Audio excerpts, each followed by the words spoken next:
On October 2, 2022, just 48 hours before the world said goodbye, the undisputed queen of country music left behind a message that did not feel like a farewell. Felt like a verdict. She wrote that everyone who does evil hates the light and refuses to step into it, afraid their deeds will be exposed. And for a woman who had spent more than 50 years dragging uncomfortable truths into the open, those words did not read like poetry. They read like closure. Under the bright lights, Loretta Lynn was warmth wrapped in sequins. The voice of working-class America. The woman in glittering gowns who smiled wide and sang stories that sounded like they came straight from kitchen tables and front porches. But behind the applause lived a different reality. She had stepped into an industry that preferred its women quiet, polite, grateful, decorative. The machine wanted a pleasant voice with no sharp edges. A product that could be packaged, promoted, and controlled. What it got instead was a coal miner's daughter with a memory, a backbone, and a pen that refused to lie. Long before the awards and platinum records, there was Butcher Hollow, Kentucky. Company house. 8 children. A father who worked the coal mines and a mother who stretched every dollar until it thinned into nothing. Poverty was not a chapter in her story.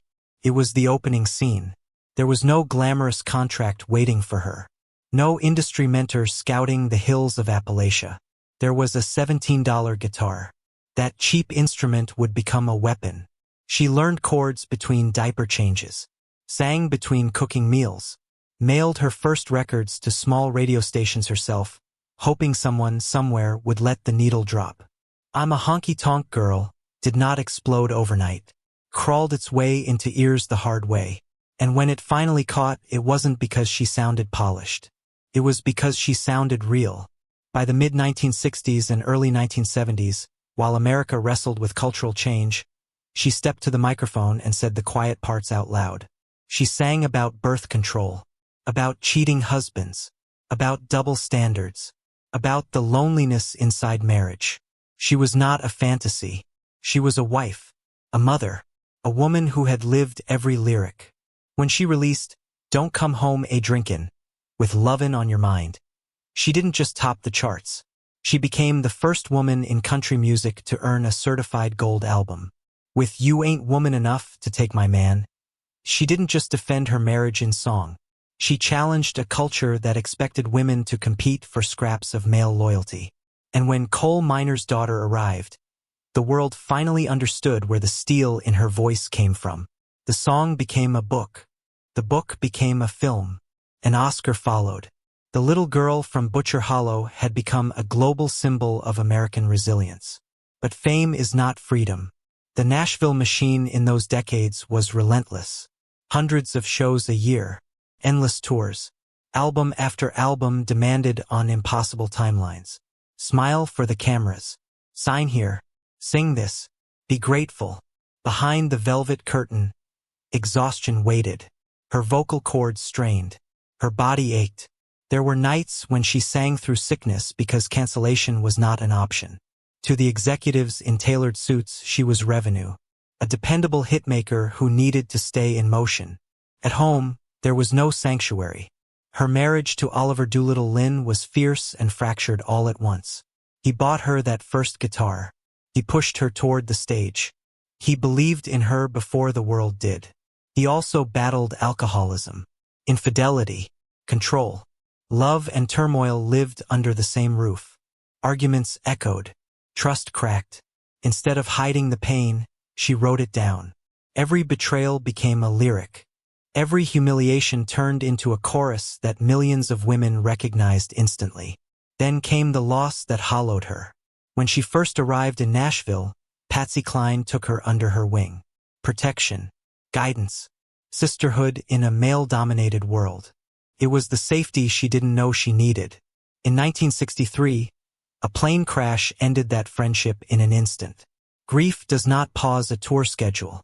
She performed anyway, smiled anyway, carried the weight quietly while the machine kept spinning.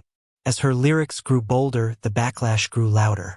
Country radio, steeped in conservatism, decided there were limits to a woman's honesty. Male singers could boast about drinking and straying, When Loretta sang about the same realities from a woman's side, it became controversial. Rated X exposed the stigma divorced women faced. The pill celebrated reproductive freedom. The reaction was swift. Station managers refused to play her records. Over her career, 14 of her songs were banned by country radio. 14. It was not an accident. It was pressure. The industry wanted her talent, not her defiance. They wanted the crown without the commentary. But every time they tried to mute her, the audience leaned closer. The bans turned into badges. The criticism turned into proof that she had struck a nerve. She watched other women soften themselves to survive. She refused. The battles were not loud public feuds. They were boardroom decisions, quiet blacklists, subtle punishments. And still she kept writing. Decades passed. Trends shifted. New stars rose and faded. The coal miner's daughter remained. Time eventually slowed her body, but not her clarity. By the age of 90, she had outlived critics, executives, and eras. Many assumed the fire had dimmed, that the woman who once rattled Music Row would retire into gentle nostalgia. They misunderstood her. On October 2nd, 2022, she chose her final words carefully. No accusations, no names, no bitterness spilling onto the page. Just a reminder, everyone who does evil hates the light. For those who had tried to silence her, censor her, package her, those words carried weight. They were not the complaint of a defeated artist.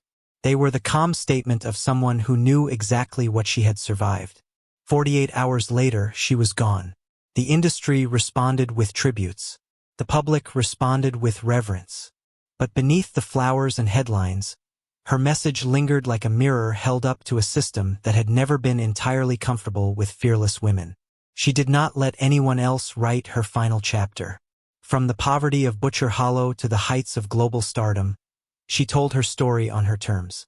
She endured censorship, heartbreak, exhaustion, and grief without surrendering the one thing that mattered most: her voice.